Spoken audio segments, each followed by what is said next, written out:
À l'école primaire, on m'a appris que certaines soustractions étaient impossibles. Même en empruntant des dizaines, il y avait des limites, des murs qu'il ne fallait pas franchir. Je revois ces chiffres alignés sagement sur la page, et la voix du maître qui disait « On ne peut pas enlever 8 de 3 ».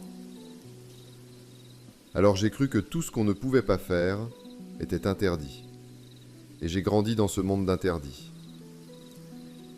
Puis un jour, au collège, un autre enseignant est venu. Sur le tableau, il a écrit d'une main calme « -5 », un signe de moins devant un nombre. Et tout un univers s'est ouvert. Ce qu'on disait impossible devenait possible. Il suffisait d'élargir le cadre, de laisser entrer les nombres relatifs. C'est souvent comme ça dans la vie spirituelle. Dieu nous enseigne d'abord dans le langage des enfants, blanc ou noir, bien ou mal, possible ou impossible. Mais vient un temps où la conscience grandit, et ce que nous appelions erreur devient apprentissage. Ce que nous prenions pour perte devient révélation. Ce que nous pensions fini devient commencement.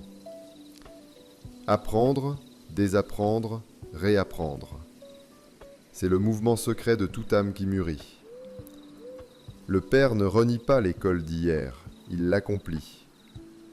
Comme Jésus n'a pas aboli la loi, il l'a remplie d'un esprit nouveau. Alors, quand tout s'effondre, quand les règles d'hier ne fonctionnent plus, n'aie pas peur. Ce n'est pas la fin de ton apprentissage, c'est juste un changement de système numérique. Tu passes des entiers simples au nombre relatif de la foi. Là où l'impossible devient possible. Là où le négatif trouve enfin son sens.